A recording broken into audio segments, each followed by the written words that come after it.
والسلام عليكم ورحمه الله. حلقه جديده من مسلسل كوره تقديم ابو زيزو باذن الله تعجبكم. واخيرا وصلنا لاخر مونديال، وصلنا للصفحه الاخيره وعرفنا اطراف النهائي، الارجنتين وفرنسا، ليونيل ميسي وكيليان امبابي. الارجنتين تقهر كرواتيا وفرنسا تفوز على المغرب. الف شكر المنتخب المغربي اللي شرفنا وكانوا فخر لينا. قبل ما نكمل الفيديو انزل واعمل لايك وسبسكرايب ويلا بينا نبدا. اول حاجه مش عايز اقول خساره المنتخب المغربي، بس عايز اقول هارد لك للمنتخب المغربي وان هم كانوا شرفونا في البطوله دي. كان دايما المنتخبات العربيه كنا بنقول ان اقصى طموحنا ان المنتخب ده يعدي دور المجموعات، وكنا بنقول يا رب يتاهل لدور ال 16، وان كان ده اصلا كان صعب في مجموعه فيها كرواتيا وبلجيكا.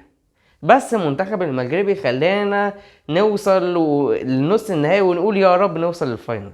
ده طبعا مش مجرد انجاز، بل ده اعجاز للمغرب والكره العربيه والكره الافريقيه، وان شاء الله يقدروا يحققوا المركز الثالث ضد كرواتيا. في رايي ماتشات نص النهائي المونديال كانت برعايه سيب الكره للخصم. خلينا نبدا بماتش الارجنتين وكرواتيا. الارجنتين اللي لعبت الماتش ده ب 4-4-2 وزودت لاعب في خط الوسط بدخول باريديس، ودايما الارجنتين في ماتشات الفرقه بتلعب بثلاثه وسط، بس الماتش ده لعبت باربعه، خصوصا ان كرواتيا نقطه قوتها هي خط وسط بتاعها بقياده مودريتش وبروزوفيتش وكوفازيتش. كرواتيا اللي كانت مقفله كويس جدا قدام البرازيل وكانت متكتله دفاعيا، وكانت بتعتمد على قوه خط الوسط بتاعها ان هم بيقدروا يقطعوا الكوره ويلعبوا الهجمات المرتده السريعه. الارجنتين خلت كرواتيا ما تعملش اللي هي عايزاه وقالت لهم لا خدوا انتوا الكوره واستحوذوا، وده اللي كان يخلينا اصلا اوقات كتير من الماتش نحس ان كرواتيا احسن من المنتخب الارجنتيني. وفعلا الارجنتين قدرت تلعب على الهجمات المرتده واخدت ضربه جزاء في اول ماتش، وبعد كده قدروا يسجلوا جونين. ميسي للماتش التاني على التوالي عامل اسيست عظمه.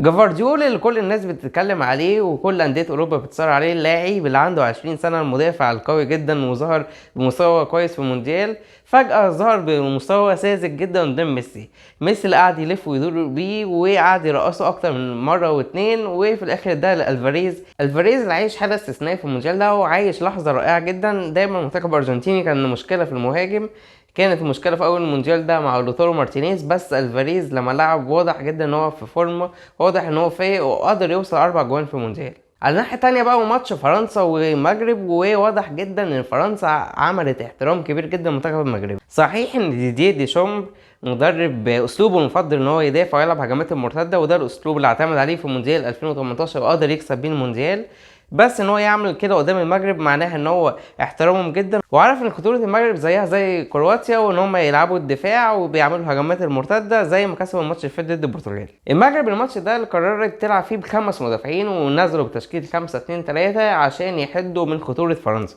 بس واضح ان مدافعين المنتخب المغربي ما كانوش متعودين قوي على الخطه دي، وده طبعا كان واضح في الجون الاول. كان في مشكله عند مدافع المغرب اليومك اللي كان عنده مشكله في التوقع، ودخل بضغط بتهور على جريزمان اللي قدر ياخد الكوره ويعرضها ويجيب الجون الاول لفرنسا. وخلينا كمان نركز في الجون ده ان هو من اوله خالص الكوره كانت ملعوبه عند امبابي اللي قرر ان هو ينزل في العمق ويفضي مساحه لسيو هرنانديز، فكل مدافعين المغرب حرفيا اتلموا حوالين امبابي في منظر ان هو بقى حواليه 4-5 مدافعين وسيو هرنانديز كان لوحده، وياسين البونو للاسف ما قدرش يقفل زاويته كويس وسيو قدر يسجل جون فرنسا. مع اصابه رومان سايس قائد ومدافع المغرب في الدقيقه 20 قرر وليد الركراجي ان هو مش مجرد ان هو هيطلعه، بس ان هو يعمل تعديل تكتيكي وان هو ينزل لاعب الوسط الثالث، وتشكيله المغرب احنا متعودين عليها ال4-3-3 زي في كل الماتشات اللي فاتت. خط وسط المنتخب المغربي كده بقى افضل وبداوا يستحوذوا على الكوره بشكل احسن، وفي الشوط الثاني قدموا شوط رائع وللاسف افتقدوا بس ان هم يستغلوا الفرص. في الشوط الثاني ديديه ديشامب قرر ان هو ينزل اجنحه سريعه ويخلي كيليان امبابي في العمق، وبرده كيليان امبابي زيه زي الجون الاولاني اخد الكوره لما حواليه 4-5 لعيبه شاط الكوره، ولما ارتد من بونو فرنسا قدرت تسجل الجون الثاني.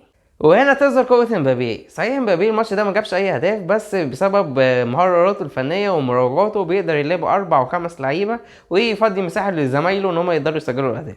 واخيرا وصلنا والفاينل هيكون ما بين فرنسا والارجنتين. فاينل قوي جدا ما بين 2 مدربين مش بيعتمدوا على اسلوب واحد اثناء الماتش، 2 مدربين بيعرفوا امتى يمسكوا الكورة ويعرفوا امتى ان هم يرجعوا يدافعوا ويعرفوا امتى ان هم يقدروا يضغطوا. مين بقى يقدر يحقق اللقب؟ هل فرنسا تقدر تحقق اللقب للمونديال الثاني على التوالي؟ وهل ميسي هيقدر يكسب المونديال ده ولا للاسف هيخسر تاني نهائي ليه؟